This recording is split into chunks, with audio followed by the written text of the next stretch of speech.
Licenia Espinel y Washington Yepes comparten un diálogo con el invitado. En Punto Noticias hablamos de...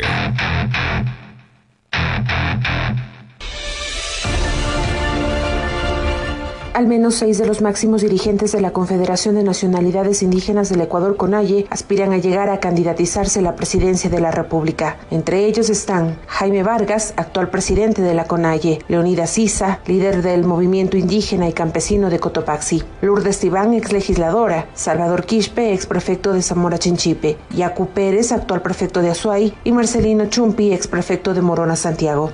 La postulación de cualquiera de ellos dependerá de 2 factores, según se ha explicado desde la dirigencia de Pachacutic: que participen en un debate en el que expongan sus propuestas. Después de escucharlos, si entre los postulantes hay un consenso de cuál es la mejor opción, ese será el elegido. De lo contrario, si no hay consenso, la selección se hará por primarias. Sanjo Santi.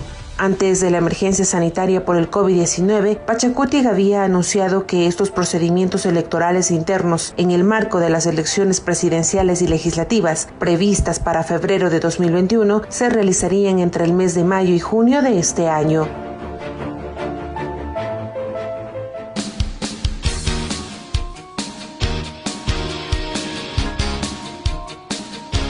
Horas 38 minutos. Saludos cordiales a Salvador Quispe, ex prefecto de Zamora, militante del partido político Pachacutic, Movimiento Pachacutic, Plurinacional Pachacutic, y evidentemente también un actor político importante en la vida del país. Queremos, Salvador, luego de saludarle, justamente preguntarle cuáles son las consideraciones que en los actuales momentos tiene su partido político, su movimiento, respecto de la situación política del país, en medio de esta situación de crisis de salud y en medio de esta situación de crisis moral. Como usted sabe, en estas últimas horas las denuncias de corrupción han sido pero una verdadera vorágine. Gente que entra detenida y gente que sale inmediatamente en libertad con un montón de medidas cautelares en una circunstancia que yo al menos no la tengo clara. Ojalá usted sí. Salvador, muy buenos días. Sí, buenos días, Washington. Qué gusto saludarlo a usted, a Licenia, y también es un gusto saludar a su distinguida audiencia de la radio Pichincha Universal. Encantado. Ciertamente vivimos en un momento bastante curioso, por decirlo menos, porque por un lado la pandemia, que ciertamente no estuvo prevista, como se suele decir, no estaba en nuestra agenda y de repente se presentó en el mundo entero y Ecuador no ha sido la excepción.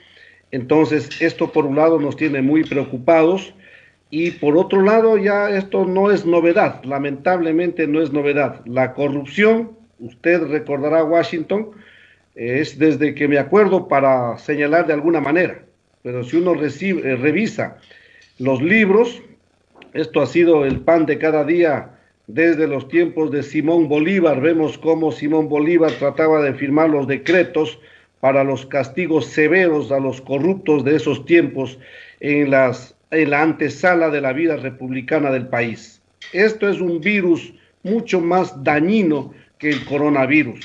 Y en estos días, qué vergüenza que funcionarios del gobierno, en vez de condolerse un poquito frente al dolor de los hermanos ecuatorianos, se hayan dedicado a aprovechar este dolor para sustraerse los recursos de una manera picaresca, de una manera oscura.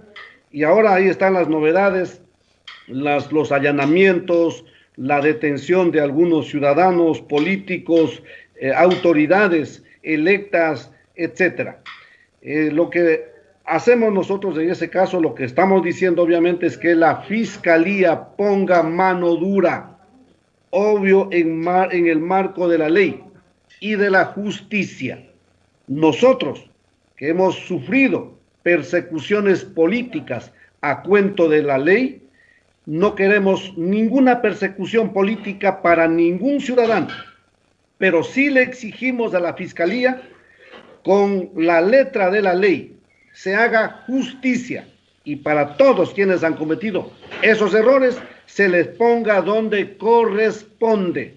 Eso es lo que esperamos los ecuatorianos. Y en adelante habrá que hacer también algunos ajustes a nuestra Constitución y a la ley para castigar con mayor severidad a este tipo de malos ciudadanos, porque no se los puede llamar políticos, a quienes se aprovechan del poder para llevarse los recursos, para enriquecerse de manera ilegal.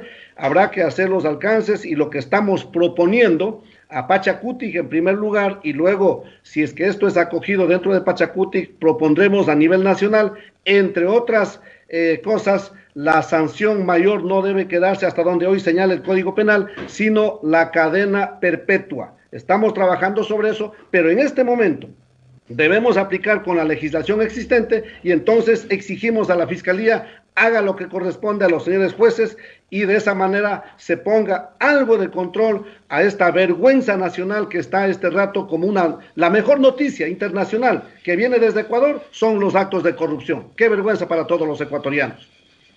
Salvador, buenos días, de Saluda Licenia. Se han cumplido ya 30 años del primer levantamiento indígena. ¿Cómo se encuentra el Ecuador después de este suceso, después de estos 30 años del levantamiento indígena? ¿En qué ha cambiado el país desde su óptica?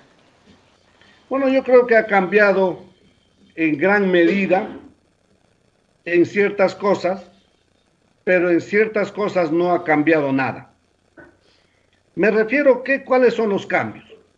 En el año 1990, nuestros líderes mayores, para quienes les envío un abrazo de respeto y consideración, propusieron, digo en esos términos porque en 1990, yo tenía 20 años, muy muchacho todavía, anduvimos detrás ayudando, pero todavía no éramos los que ayudábamos a dirigir esos procesos.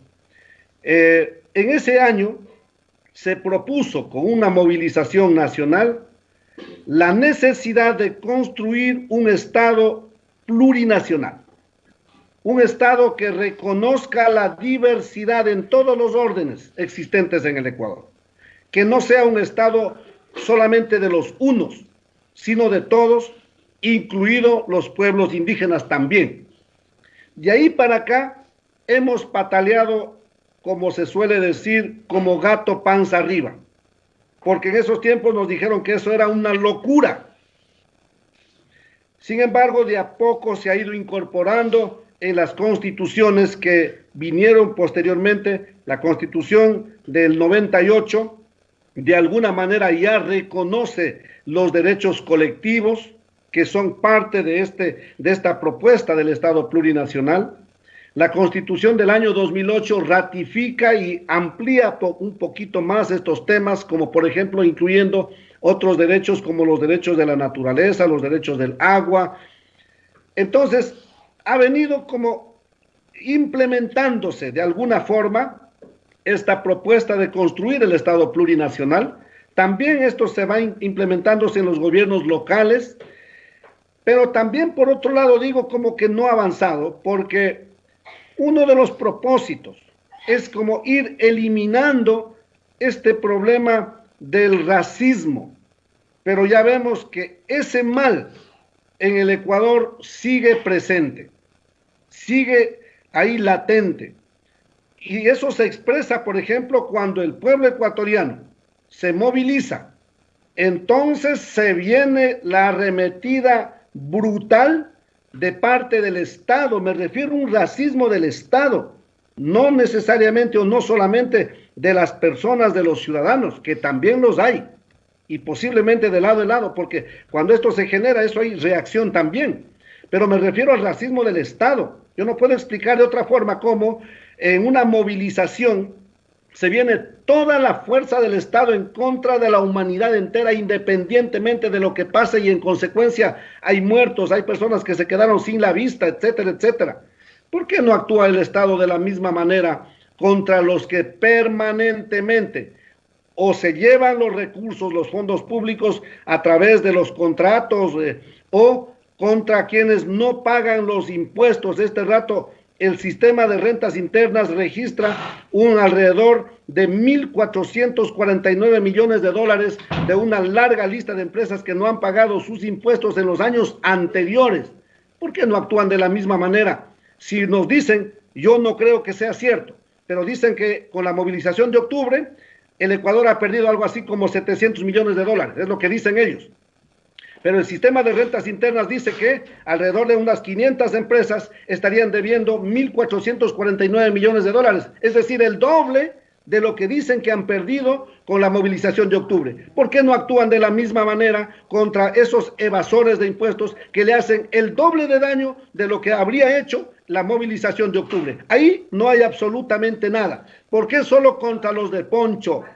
¿Por qué no contra los otros? Eso, entre otras cosas, demuestra la segregación, el racismo con que actúa el Estado. Por eso digo, hemos avanzado un poco en la implementación de estas políticas públicas que van en la letra desde la Constitución y algunos programas ya ahora que se van viendo como esto de luchar para que haya un sistema de educación intercultural bilingüe que, aunque sea mínimamente está allí, hay que seguir trabajando para que eso sea una política mucho más nacional y le dé al Ecuador todas esas opciones de lo que realmente es el Ecuador, ese Ecuador grande, ese Ecuador diverso en conocimientos. Fíjese, Licenia, ahora en tiempos de coronavirus, mucha gente, muchos hermanos ecuatorianos se han curado de este problema, de esta enfermedad, con los conocimientos medicinales ancestrales. No porque los hospitales o el conocimiento científico no sirva, sino porque los hospitales están saturados y no hay cama para tanta gente y muchos hermanos ecuatorianos han tenido que quedarse en casa y ahí se han curado con cascarilla, con jengibre, etcétera, etcétera. ¿Por qué esos conocimientos no se ponen al servicio de toda la plataforma nacional, incluyendo en los sistemas de educación? Esos son, entre otras cosas, las propuestas de la plurinacionalidad, que se valoren los dos conocimientos. El conocimiento científico que llevan ya nuestros médicos, pero también el conocimiento que llevan nuestros abuelos y nuestras mamás y que muy bien han servido en los tiempos difíciles. Así es que por ahí quizás un resumen, Licenia, de haber avanzado un poquito, pero también estar ahí pendiente los comportamientos, las actitudes, por lo menos de los representantes del Estado Nacional. Salvador, una de las formas de lucha indiscutible y que en términos históricos es reconocida a la CONAIE es la movilización. Luego de octubre, ¿qué pasó en un análisis autocrítico inclusive? Que a lo mejor no se dejó pasar una coyuntura política de suprema importancia que ha devenido en lo que pasa en los actuales momentos donde tenemos un presidente que luego de octubre se fortalece y hace y deshace con la economía, con la política, con la justicia en el país. ¿Qué pasó? Es muy difícil en tan poco tiempo responder semejante circunstancia. En mi opinión, en mi lectura, el gobierno no se ha fortalecido. Para nada. El gobierno cada vez se hunde más. Pero así deshace en el país. Han aprovechado las circunstancias. Obviamente, el pueblo ecuatoriano no va a vivir todos los días en las calles movilizado. Ya nos ha tocado salir después de años de desgracia política, porque ni siquiera vivimos solamente una desgracia económica. Por encima de la desgracia económica está la desgracia política, que no hay autoridad que ponga orden para que el Ecuador tenga un rumbo cierto, con piso firme, para caminar. Y por eso se burlan los empresarios, por eso se burlan los políticos, por eso se burlan los funcionarios, porque hay ministros de finanzas, y esto no es fortaleza para nada. Ministro de Finanzas, expresidente de las cámaras empresariales de este país, Martínez, que se ha convertido en el defensor de los tenedores de los papeles de la deuda.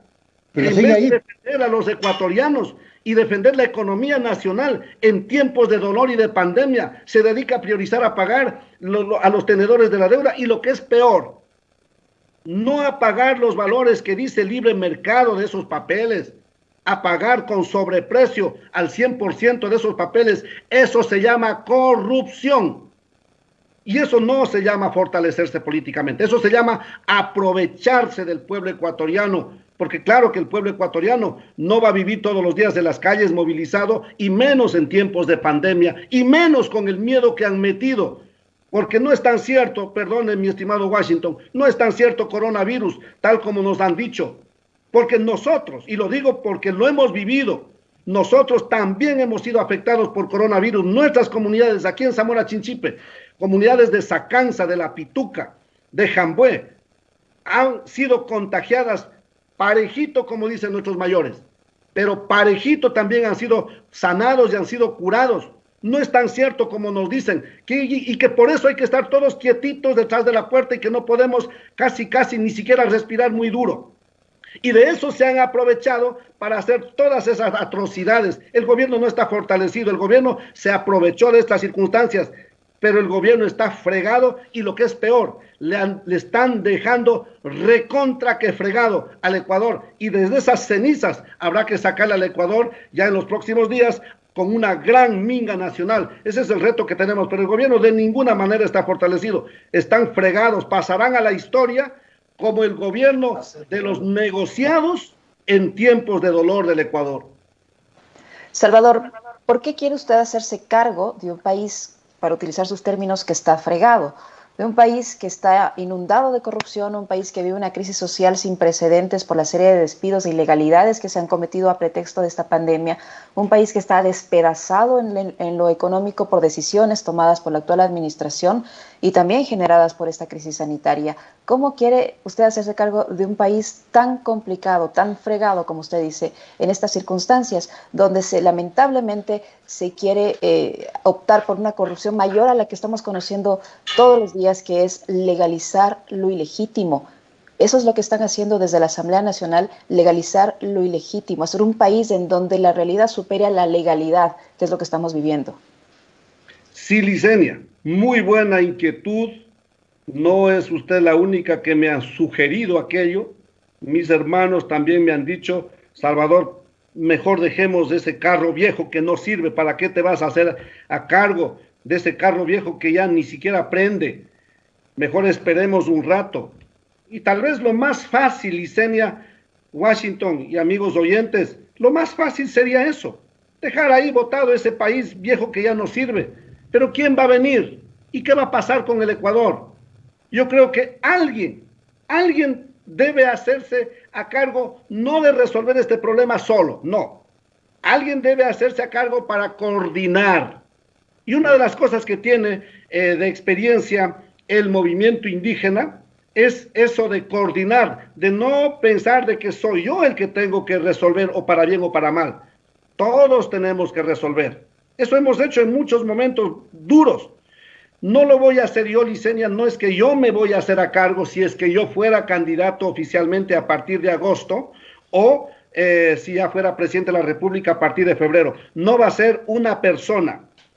Vamos a hacerlo juntos. Vamos a hacerlo juntos. Pero alguien tiene que ponerse al frente para convocar, para llamar, para invitar en el marco de la cordialidad, del respeto. Alguien tiene que jugar ese rol. Y yo creo que eso no es imposible, por más difícil que esté atravesando la parte económica, la parte política, la parte ambiental, la parte social, cultural del Ecuador. Alguien tiene que hacerse a cargo. No podemos dejar, como el Ecuador está jodido, entonces sigan nomás los mismos representantes de quienes hacen lo que les da la gana, por ejemplo, con quienes buscamos un crédito financiero, a las tasas de interés por las nubes, y siguen repitiendo por otro lado que van a generar empleo, que van a generar producción, y las tasas de interés al 17 al 20%. ¿En qué país puede, a ese nivel de política crediticia, generarse producción, reactivarse producción, generarse empleo? Eso no va a pasar nunca. Aquí hay que revisar todos esos cimientos, esas herramientas, y tenemos que salir. Así es que lo vamos a asumir juntos, Licenia, Washington, lo vamos a asumir, Pachacuti va a asumir. Lo que no estoy seguro todavía es con cuál de los compañeros al frente, porque como usted muy bien ha señalado en la parte del preámbulo de esta entrevista, habemos algunos compañeros, yo digo, en mi opinión, en buena hora que habemos algunos compañeros, vamos a participar, vamos a ponernos en las manos de nuestros compañeros adherentes, espero que se haga unas primarias abiertas dentro, obviamente, de la lista de los adherentes de Pachacutic, y que sean nuestros adherentes los que digan quién es el candidato. De ser yo el favorecido, entonces invitaremos para esa gran minga nacional. Llevo un poco de experiencia haber sido prefecto en tiempos duros políticos, porque a mí sí me dieron lo que correspondía en el gobierno anterior, pero aún así, gracias a la minga aquí adentro en la provincia, entre todos, no solamente entre indígenas, entre los que viven en la ciudad y los que vivimos en el campo, entre los profesionales y los no profesionales. Gracias a esa minga, aquí en Zamora Chinchipe logramos salir bien, y quizá por esa fue una de las razones por qué incluso hubo una reelección y con mayor votación.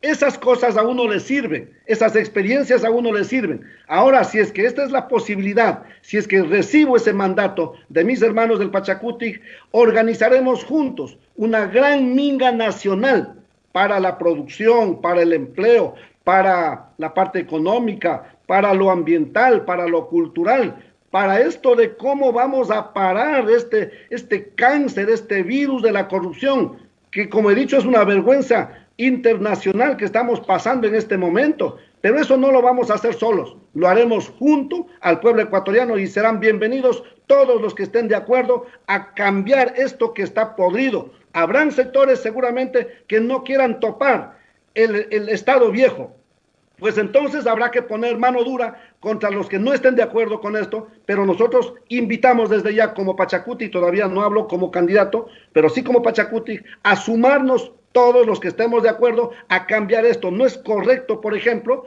que a cuento del desarrollo se haya entregado 4 millones de hectáreas de nuestro territorio nacional a manos de empresas capitalistas multinacionales. Se dijo en el discurso que están en contra del capitalismo, que primero es el ser humano, pero en la práctica son empresas canadienses, son empresas chinas, son empresas de otros lados del mundo, las que hoy son las dueñas concesionarias de estas 4 millones de hectáreas para minería metálica a cielo abierto a gran escala en manos de multinacionales. Eso hay que corregir, eso no nos lleva a un buen futuro de los ecuatorianos. Si es que no soy favorecido, Licenia, si no soy favorecido, alguien de los compañeros será favorecido. Yo desde ya estoy diciendo, le daré un abrazo, le daré mi mano y vamos a hacer la minga para apoyar a aquel compañero que salga favorecido. Yo espero que los demás compañeros actuemos de la misma manera. Y de esa manera vamos a garantizar unidad. Vamos a garantizar unidad. Por encima de una candidatura de Salvador Quispe está la unidad. Y a eso es sobre todo lo que estamos invitando. Heterogénea es la conformación de Pachacutic, Salvador, usted lo conoce, los ecuatorianos lo sabemos. Al interior hay corrientes ideológicas en disputa, y son también evidenciados los líderes de esas corrientes. ¿Usted en qué tendencia se ubica? ¿Centro, derecha o izquierda? Pachacutic es una organización de izquierda, no hay duda. Pachacutic es una organización de izquierda, y desde la izquierda vamos a seguir bregando y vamos a seguir invitando a construir un Ecuador de equilibrios. Un Ecuador equilibrado, no un Ecuador de la izquierda para la izquierda o de los indígenas para los indígenas. No venimos a buscar ninguna revancha. Venimos a tratar de implementar eso que nos han dicho nuestros mayores, un Ecuador plurinacional, pluralista. ¿Qué significa? El respeto a todos, el respeto a todos. Y vamos a seguir trabajando en eso. Pero obviamente la identidad política de Pachacutic es una organización de izquierda y nosotros estamos allí. Correcto. Salvador, en los últimos días se han reactivado los anuncios por parte tanto de estudiantes universitarios como de los trabajadores de retomar las medidas de protesta en contra de los despidos en el sector privado, en el sector público, de la ley humanitaria que todavía no ha sido sancionada por el presidente de la República, pero que está ya por hacerlo. ¿Qué papel va a tomar el movimiento indígena ahora, en medio de esta situación que estamos viviendo en el país? El movimiento indígena está del lado de estas voces de la lucha, de la resistencia. ¿Cómo podemos estar de acuerdo, Licenia, que por un lado sí son ágiles para pagar los compromisos de la deuda con sobreprecios, como ya lo hemos dicho, pero no tienen dinero para las universidades? Eso no es correcto. ¿Cómo vamos a estar de acuerdo, Licenia, que fíjese que en el proyecto de ley humanitaria hubo un artículo que hablaba de que por lo menos, nosotros no estuvimos de acuerdo ni siquiera con eso, pero el artículo que vino de la comisión correspondiente de lo económico decía que por lo menos los que han ganado, los empresarios que han ganado más de 2,5 millones, paguen una contribución para la pandemia. Pero al rato último, por pedido del propio presidente de la República, quitaron ese artículo, lo que significa que los empresarios no pagan a nadie. Pero en cambio sí ponen a través de un decreto que le quitan el 25% del salario a los empleados y trabajadores cuando le quitan las 2 horas de trabajo. No podemos estar de acuerdo con eso jamás. Los ecuatorianos no estamos pidiendo 2 horas para ir a dormir. Los ecuatorianos pedimos trabajar. Lo único que se pide es que por ese trabajo se le reconozca lo justo. No estamos pidiendo que nos den vacaciones ni menos tiempo de trabajo. No somos vagos, los ecuatorianos somos gente trabajadora. La solución no es quitar horas de trabajo. Si esa fuera la solución, entonces quítenos las 8 horas de trabajo, pues y entonces resuelvan el problema de los déficits económicos. El camino no va por allí. Se equivocaron de camino. Le están llevando al Ecuador a los grandes barrancos del Machángara. Eso no es correcto. Al Ecuador hay que darle más oportunidad. Queremos trabajar, si es posible, no solo 8 horas, 10 horas, lo que se avance. Lo que se exige es que por esas horas, incluidas las horas extras, se nos pague lo justo. Eso es lo que se exige. Pero aquí nos llevan por otros lados, así que la voz de los jóvenes estudiantes, de los hermanos trabajadores, de todos, es una voz correcta. No podemos, ya quisiéramos, porque justifica plenamente, no podemos llamar al pueblo ecuatoriano a salir a las calles como corresponde, porque también, por otro lado, hay el riesgo del contagio. Y no queremos que mañana alguien de nuestros hermanos sea contagiado en la movilización, porque eso será un dolor terrible para nuestros hermanos, pero también será aprovechado por los mismos políticos corruptos para decir, ahí está, por culpa de la CONAIE se han muerto no sé cuántos ecuatorianos, ya los conocemos cómo actúan. Pero por encima de eso nos preocupa que efectivamente sean contagiados y entonces hay que tener un poquito de prudencia. Pero esto no significa que la CONAIE esté desentendiéndose o que no esté sintiendo el dolor y la preocupación. Estamos allí. Pronto, en los términos que nos permitan las circunstancias, habrá, si es necesario, la movilización que históricamente la CONAIE ha venido cumpliendo junto con el pueblo ecuatoriano. Muchísimas gracias. Muchas gracias también, Washington, Licenia, y un abrazo para su audiencia. Muy amable, buenos días. En Punto Noticias, la noticia vive.